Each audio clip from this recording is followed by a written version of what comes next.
off, Max Baer Jr., born Maximilian L.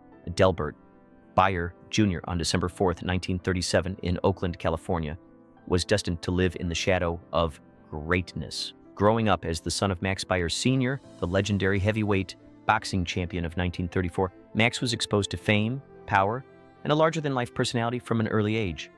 This brought both privilege and pressure. However, his mother, Mary Ellen Sullivan, provided the balance he needed, emphasizing discipline, education, and compassion.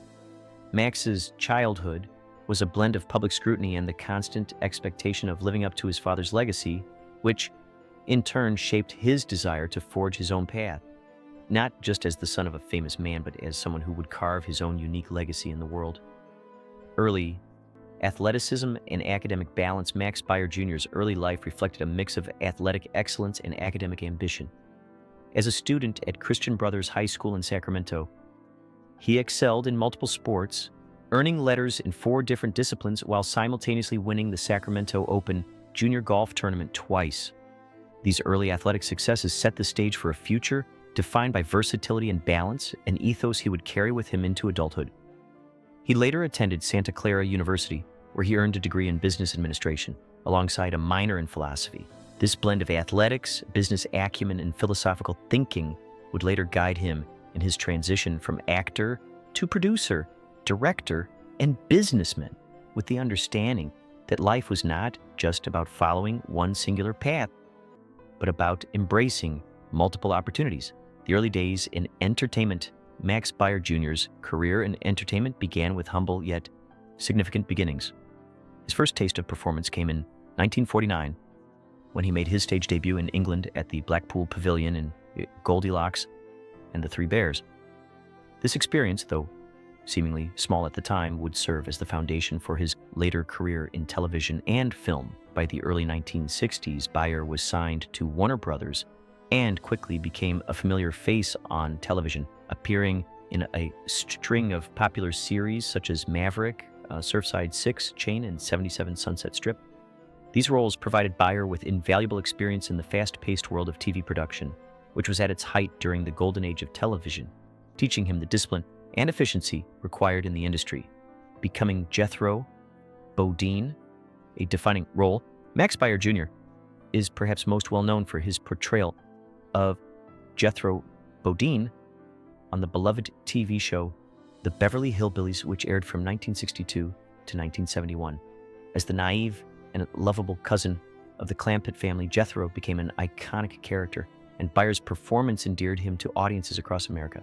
While this role brought Baer fame and affection, it also carried the burden of typecasting, limiting his opportunities in more diverse acting roles.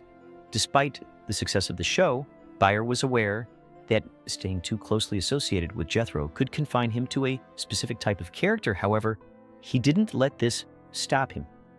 Instead, he began to look beyond acting and explore other creative outlets in Hollywood. Reinventing himself, transitioning behind the camera, recognizing the limitations of his television persona, Max Baer Jr. took steps to reinvent himself within the industry. By the mid-1970s, he made the leap from acting to filmmaking. He produced, wrote, and starred in MacArthur County Line in 1974, followed by The Wild McCullochs in 1975. However, it was his 1976 film Ode to Billy Joe that truly marked his success as a filmmaker. The film became a box office hit, further solidifying Baer's reputation as a capable and multifaceted artist. His final directorial project, Hometown USA, in 1979, was another effort that showcased his skills behind the camera. Baer's transition from actor to producer and director demonstrated his versatility and entrepreneurial spirit, both traits that would become hallmarks of his career. Business ventures, from Hollywood to real estate, Max Baer Jr.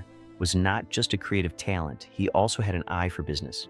Beyond the entertainment industry, Baer explored opportunities in real estate and the casino business. His entrepreneurial vision led him to dream of creating a sprawling Beverly Hillbillies enterprise that blended nostalgia with business savvy, capitalizing on the enduring popularity of the show. This ambition reflected his broader outlook on life, always looking for new avenues to grow, diversify, and leave a lasting legacy.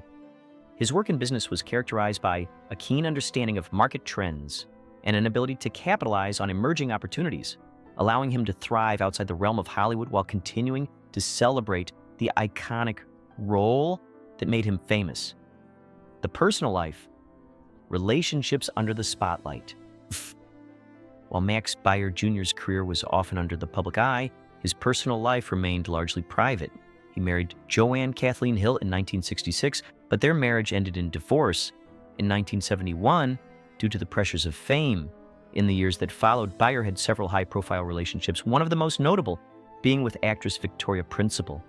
This relationship garnered public attention and resurfaced decades later, with allegations that Baer firmly denied, reinforcing his desire for privacy.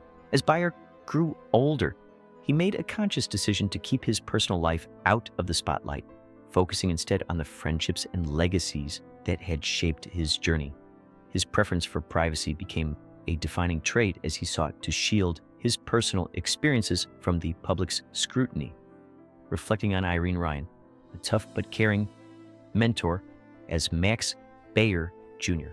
looks back on his time in Hollywood, he speaks with great admiration about Irene Ryan, the actress who portrayed Granny on the Beverly Hillbillies. Ryan, often remembered for her feisty, lovable character, was in reality a much more complex figure.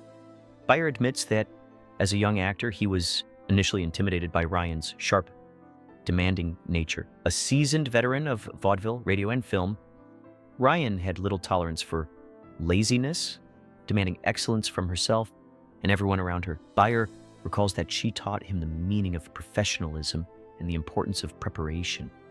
Over time, he came to respect her instincts and her fierce commitment to her craft. Behind her tough exterior, Ryan also had a dry, wicked sense of humor and a warmth that few ever saw. Baer's reflections on her life and work offer a more nuanced picture of the woman who shaped his own growth as an actor.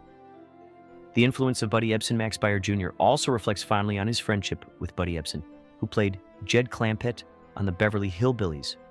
Their bond was built on mutual respect and genuine affection, and it lasted throughout their careers.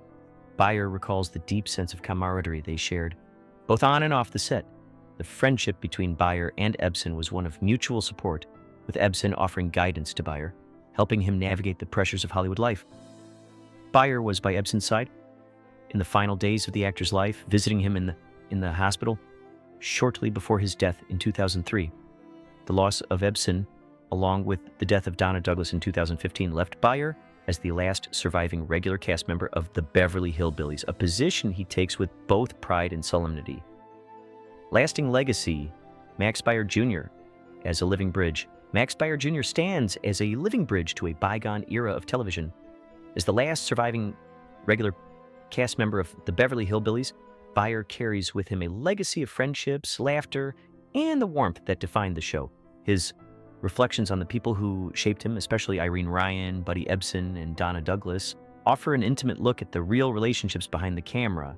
Rather than focusing on nostalgia or myths, Baer insists on honoring the truth behind the show's success, acknowledging the hard work, sacrifice, and camaraderie that went into creating such a beloved series. Now, as the final witness to that era, Baer stands as a reminder of the enduring power of television to bring people together through humor, warmth, and human connection. The final chapter, gratitude and reflection. As Max Baer Jr. approaches his 88th year, he reflects on his extraordinary journey with gratitude and clarity. He speaks candidly about the friendships, struggles, and triumphs that have defined his life. His experiences, both on-screen and off, are a testament to the power of reinvention and the enduring importance of the people who shape us. In honoring the memory of Irene Ryan and the other legends of the Beverly Hillbillies, Baer offers a rare glimpse into a Hollywood that once thrived on simplicity, sincerity, and shared purpose. While the world may remember the Beverly Hillbillies for its laughter and charm, Baer hopes that future generations will also understand the strength and resilience that went into creating that timeless magic.